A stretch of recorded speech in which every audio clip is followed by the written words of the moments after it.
গ্রীষ্মকালের তীব্র গরমে জঙ্গলে খাদ্য সংকট দেখা দিল। কোথাও কোনো খাবার নেই। এই জঙ্গলে পশু পাখিদের সাথে বাস করত এক টুনি পাখি। কয়েকদিন না খেয়ে থাকায় টুনি তার দুই পাখা মেলে ছুটে চলল খাবারের আশায়। কিন্তু আজ টুনির কপাল বেশ খারাপই মনে হচ্ছে।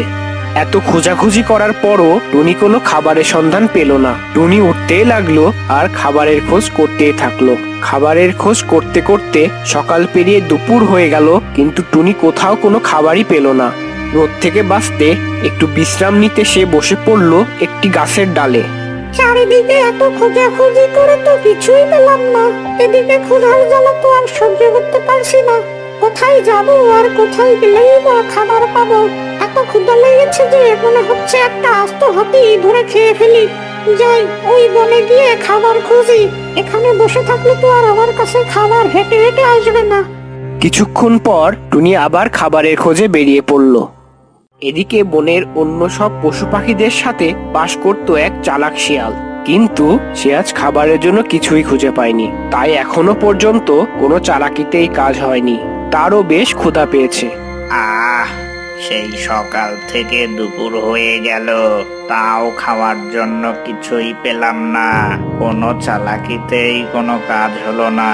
ক্ষুধার জ্বালা তো আর সহ্য করতে পারছি না।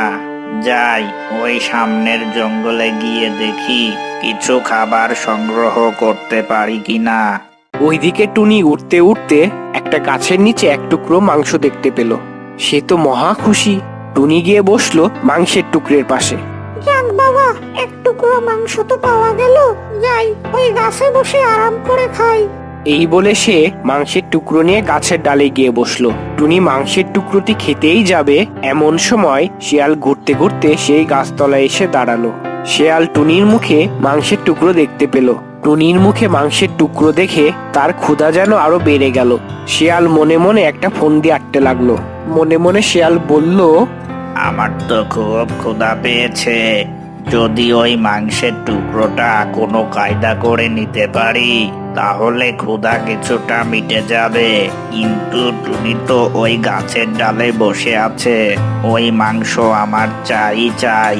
যেভাবেই হোক টুনিকে বোকা বানিয়ে মাংসটি নিতেই হবে। কিন্তু কি করে টুনিকে বোকা বানানো যায়, দেখি চেষ্টা করে। এই ভেবে শিয়াল টুনিকে বলল, তোমার চেহারা কতই না সুন্দর। সুন্দর তোমার পালক, তোমার ঠোঁটের কথা কি আর বলবো। আর তোমার চোখ যেন ঝলমল করছে। শিয়ালের কথা শুনে টুনি তো বেজায় খুশি। সে মনে মনে ভাবলো, শিয়াল মশাই তো অনেক ভালো, কি চমৎকার আমার সুনাম করছে। শিয়ালও দেখলো যে তার প্রশংসা শুনে বোকাটুনি খুশি হয়েছে। তখন শিয়াল বলল, কিন্তু আফসোস কি জানো টুনি বন্ধু, তোমার সবই সুন্দর, কিন্তু দুঃখের বিষয় তুমি গান গাইতে জানো না। তোমার কণ্ঠে গান খুবই সুন্দর লাগতো।